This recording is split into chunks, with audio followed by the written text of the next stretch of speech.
आज हम लोगों ने इतना अच्छा लीला का श्रवण किया, जिसके लिए हमें बहुत बहुत धन्यवाद देना चाहिए हिज ग्रेस मोहन गोविंद प्रभु जी को। प्रभु जी के लिए 3 बार हरि बोल बोला जाए, हरि बोल हरि बोल हरि बोल। और आज प्रभु जी ने जो लीला का वर्णन किया, जो कि था गोवर्धन पूजा और इंद्र का मांग भंग हुआ, इससे हमें ये शिक्षा मिलता है कि हमें भी मान नहीं करना चाहिए, किसी चीज के लिए अहंकार नहीं करना चाहिए, क्योंकि प्रकृति के सारे चीज कृष्ण की देन है। इसीलिए इसी के ऊपर आज हमारे ग्रुप ने एक ड्रामा प्रस्तुत किया है, इंद्र का मांग भंग हुआ। हरि बोल।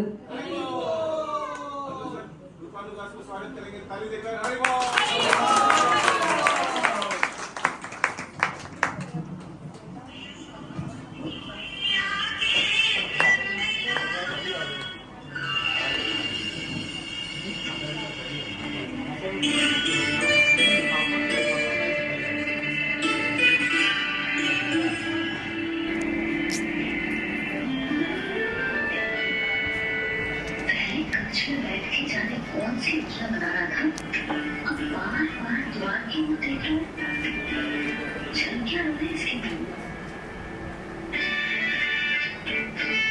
कब से बुलाया, आप क्यों नहीं रहे हो आप?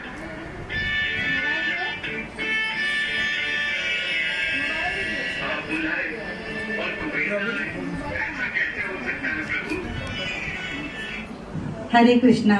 आज वृंदावन में श्री इंद्र के पूजा के लिए तैयारी हो रही है, श्री इंद्र का पूजा हो रहा है। आप इंद्र के लिए यज्ञ क्यों कर रहे हैं? हमें इंद्र को प्रसन्न करने के लिए हर साल ये यज्ञ करना ही पड़ता है, ताकि वो हमें बारिश दे। वैसे ही जैसे हर वर्ष हमें महाराज कंस को कर चुकाना पड़ता है। अरे नहीं बच्चों, इंद्र देव बुरे नहीं हैं, वो तो बारिश के देवता हैं।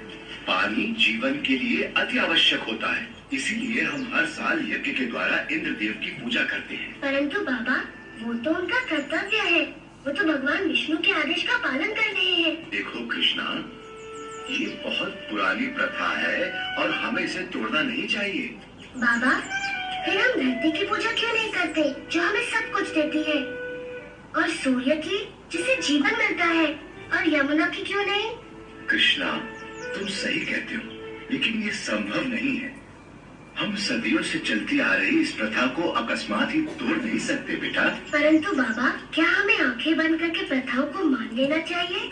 वो तो भगवान विष्णु है, जो इंद्र और सभी देवताओं को शक्ति प्रदान करते हैं। कृष्ण बिल्कुल सही कह रहा है। सभी देवता भगवान विष्णु के आदेशानुसार काम करते हैं, और वैसे भी वेदों में इंद्र के लिए अलग से यज्ञ का विधान नहीं है। हम ग्वाले हैं, हमारी संपत्ति हमारी गायें हैं, और वो भोजन के लिए निर्भर करती है इस गोवर्धन पर्वत पर। हम भी सभी चीजों के लिए गोवर्धन पर निर्भर करते हैं, इसलिए हमें गोवर्धन की पूजा करनी चाहिए, न कि इंद्र की। मेरे वृंदावन के प्यारे मित्रों, हम सबको गोवर्धन पर्वत का हृदय से आभारी होना चाहिए। आप स्वयं ही देख लीजिए गोवर्धन पर्वत के इन चमत्कारों को, जो वृंदावन का जीवन है। हमारी गायें इसके जंगलों की घास चरती है और हमें मीठा मीठा दूध देती है। इसके झरने हमारी प्यास बुझाते हैं। इसके मैदानों में हमारी फसलें और फल उगते हैं। इसकी लकड़ी से बने घर हमें सुरक्षा देते हैं। मित्रों, हमारा जीवन इंद्र पर निर्भर नहीं करता, बल्कि गोवर्धन पर्वत पर निर्भर करता है।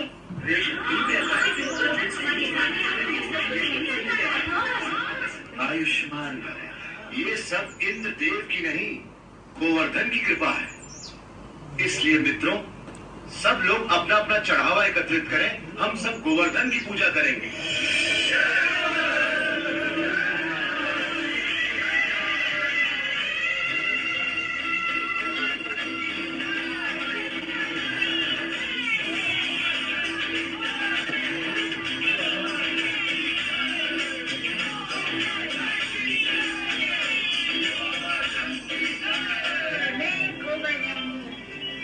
तुम्हारी प्रार्थना से बहुत प्रसन्न हूँ।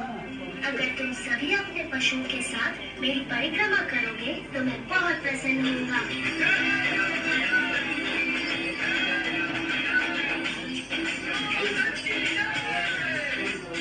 वृंदावन गांव के वासियों ने आपकी बजाय गोवर्धन पर्वत की पूजा शुरू कर दी है।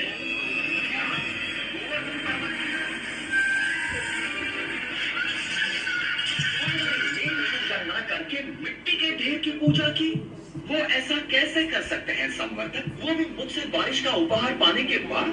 ऐसा सुना है कि वो एक नादान लड़के के बहकावे में आ गए हैं। उपहास मत करो संवर्धक। क्षमा चाहता हूँ देवराज, लेकिन यही सच है।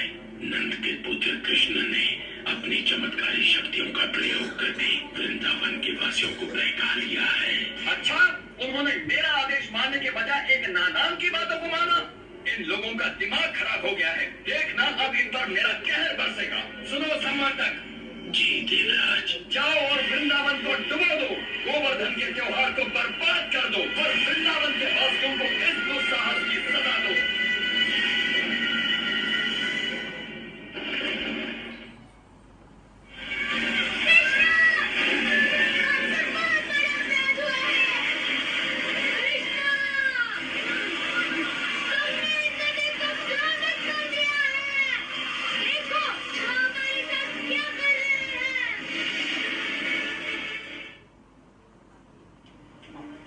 हम सभी का विनाश करने पर तुले। कुछ करिए नंद महाराज। मेरे प्यारे कृष्ण, मैं जानता हूँ तुम हमारा हित ही चाहते थे, लेकिन तुमने इंद्रदेव को कुपित कर दिया। हमें इसी समय उनसे क्षमा मांगनी चाहिए। परंतु बाबा, देखो बलराम, बाबा ठीक कहते हैं। ये सब मेरी सलाह के कारण कष्ट भोग रही है। अभी भी देर नहीं हुई। हम इंद्र से क्षमा याचना कर सकते हैं। रुको, कृष्ण कभी भी हम पे या हमारे वृंदावन पे आँच नहीं आने देगा, कभी नहीं। आपने सच कहा माँ। आप सबके लिए मेरा प्रेम इंद्र की इस दुष्टता से बहुत बड़ा है। वृंदावन की रक्षा मैं अवश्य करूँगा। कृष्णा, मेरे बच्चे।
देवराजेंद्र, मैंने देखा आप मुझसे कितना स्नेह करते हैं। अन्यथा मेरे प्रतिकार के बाद ही आप मुझसे मिलने यहाँ क्यों आते? कृष्ण, प्रतिकार तो मैंने किया है आपका।